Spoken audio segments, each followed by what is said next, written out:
Today, magluluto tayo ng hot cake with young coconut. Minimal lang yung ating mga sangkap dito, kaya pwede ito sa ating mga chikiting.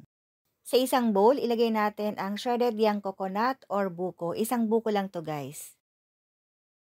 2 cups ng all-purpose flour. Pwede kayo gumamit kahit anong brand ng harina or kahit anong harina. 1/2 cup ng sugar. Pwede kayo gumamit ng condensed milk sa halip na sugar. 1/2 tablespoon baking powder. Isunod natin ang evaporated milk para creamy ang ating hot cake. Again, pwede kayo gumamit ng kahit na anong brand ng evaporated milk.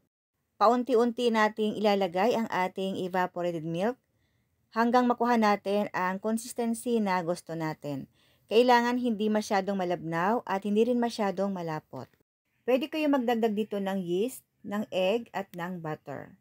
Yung recipe ko, very natural lang para kahit yung ating mga chikiting at ang ating mga matanda na kasama sa bahay ay pwedeng kumain. So ayan, tuloy lang natin ang paghahalo at pagdadagdag ng gatas na evaporada. Pwede kayo gamit dito ng glutinous rice flour or malagkit na harina sa halip na all-purpose flour. Kailangan haluin natin mabuti para matunaw yung ating harina. After natin mahalo ng mabuti at makuha natin ang texture na gusto natin, rest muna natin ito ng 5 to 10 minutes or mas maganda hanggang 30 minutes para ma-absorb ng flour yung liquid ng ating mixture nang sa ganon ay maging malambot ang ating pancake. Kailangan ganito kalapot ang ating pancake batter.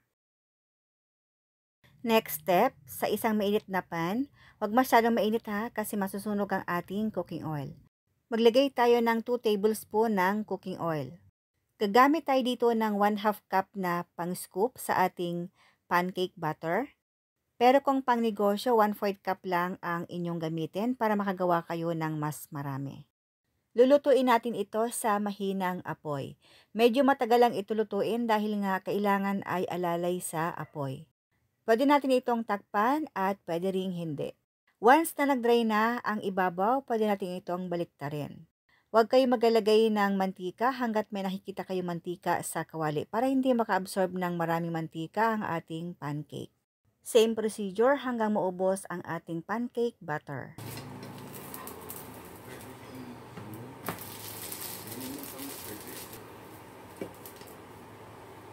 Yung pangatlong salang ko, so ayan, kailangan natin magdagdag ng kaunting mantika. After natin maluto lahat ng pancake, nakagawa tayo ng 5 malaking pancake.